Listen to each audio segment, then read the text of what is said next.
Assalamualaikum warahmatullahi wabarakatuh. Kami dari kelompok 1 akan memaparkan hasil makalah kimia yang berjudul Kedudukan Kimia dalam Sains, Hakikat Ilmu Kimia dan Peranan Kimia dalam Kehidupan Sehari-hari. Bab 1. Pendahuluan. A. Latar belakang. Kimia merupakan ilmu yang termaksud kerumunan ilmu pengetahuan alam. Oleh karenanya, kimia mempunyai karakteristik sama dengan ilmu pengetahuan alam. Karakteristik tersebut adalah objek ilmu kimia, cara memperoleh, serta kegunaannya. B. Rumusan masalah. Adapun rumusan masalah dari latar belakang di atas adalah 1. Apa yang dimaksud dengan hakikat ilmu kimia? 2. Bagaimana kedudukan kimia sebagai proses, produk, dan sikap ilmiah. 3. Apa yang menjadi hakikat pembelajaran kimia? C. Tujuan penulisan.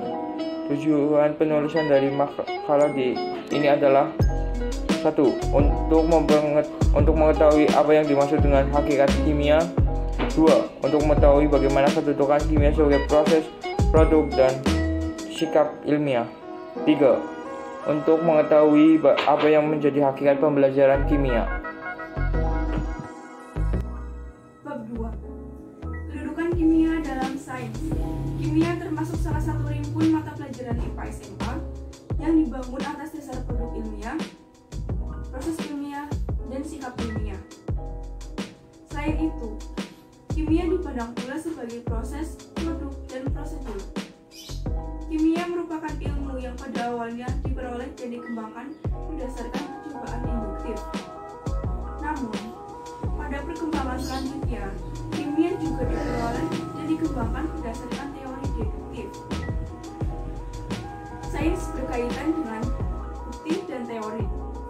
Bukti-bukti diperoleh dari eksperimen untuk menjelaskan bukti-bukti dikemukakan kemudian diuji untuk melihat kebenaran teori sesuai dengan pengamatan.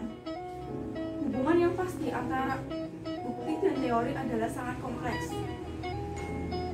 Dan pada taraf ini, kita mencatat bahwa sains melibatkan kedua-duanya. Kimia sebagai proses. Ditinjau dari segi prosesnya, kimia memiliki beberapa keterampilan sains. Misalnya, A. Mengidentifikasi dan menemukan variabel tetap dan variabel berubah. B. Menentukan apa yang diukur dan diamati. C. Keterampilan menggunakan sebanyak mungkin indera, tidak hanya indera penglihat, mengumpulkan fakta yang relevan, mencari kesamaan dan perbedaan, dan mengklasifikasinya. D. Keterampilan dalam menafsirkan hasil pengamatan seperti mencatat secara terpisah setiap jenis pengamatan dan dapat menghubung-hubungkan hasil pengamatan. E. Keterampilan menemukan suatu pola dalam seri pengamatan, keterampilan dalam mencari kesimpulan hasil pengamatan. F. Keterampilan dan ramalan apa yang akan terjadi berdasarkan hasil-hasil pengamatan. Dan G. Keterampilan menggunakan alat bahan dan mengapa alat bahan itu digunakan. 2. Kimia sebagai produk. Kimia sebagai produk sains, fakta-fakta, konsep-konsep, prinsip-prinsip, hukum-hukum, konsep, dan teori-teori yang diformulasikan sedemikian rupa sehingga membentuk suatu sistematika. 3. Sikap sebagai sikap ilmiah. Proses inkuri ilmiah bertujuan menemukan kemampuan berpikir, bekerja, dan bersikap ilmiah, serta berkomunikasi sebagai salah satu aspek penting kecocokan hidup.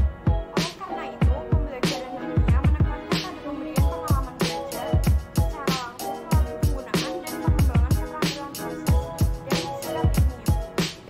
B. Hakikat ilmu kimia. Ilmu kimia secara singkat dapat diartikan sebagai ilmu yang mempelajari rekayasa materi, yaitu mengubah materi lain.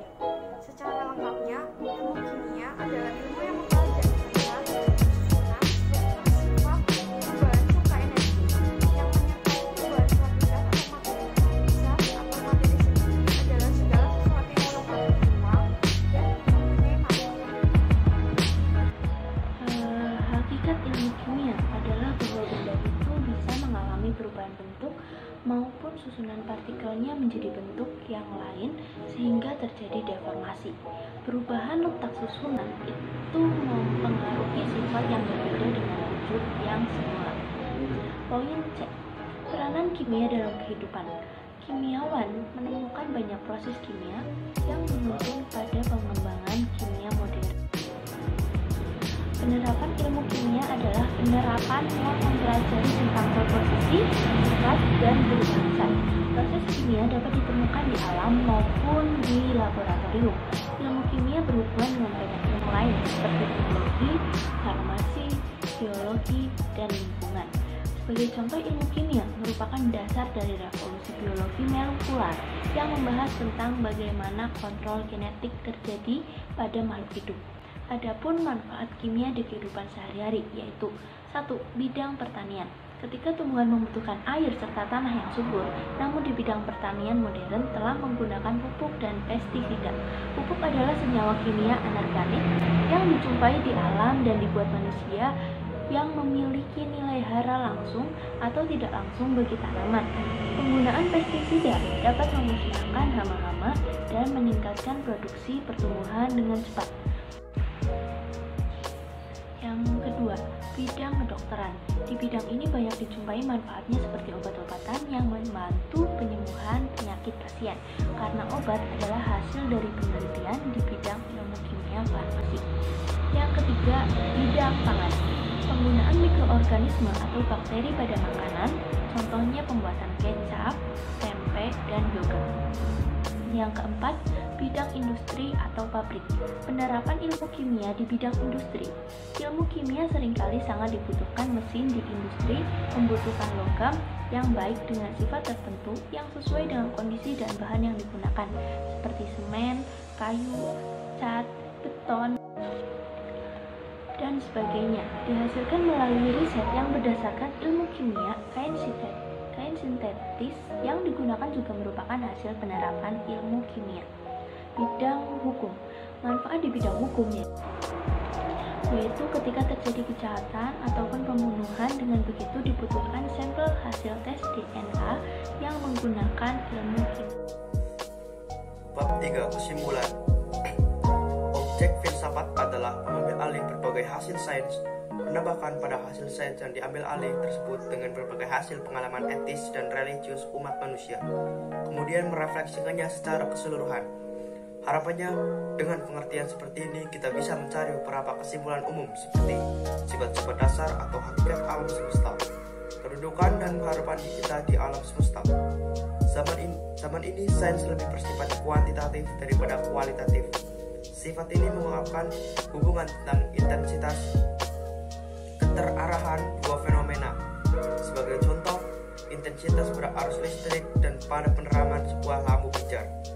Untuk mengimbangi pada ketidakmampuannya dalam menjawab pertanyaan bagaimana, yaitu dengan menampilkannya kekayaan akan data seperti melalui pertanyaan berapa banyak, riset monograf, dan textbook mirip dengan menekankan pada hubungan kuantitatif yang bisa diobservasikan dan jarang berhijau ke dalam daerah pedalaman.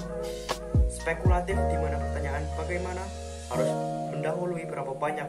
Usaha mempelajari hubungan kuantitatif terlalu sering meninggalkan bukan hanya instruktur, tetapi juga waktu luang belajar untuk lebih banyak melakukan penyelidikan atau spekulasi seperti terhadap mekanisme hubungan kuantitatif itu sendiri.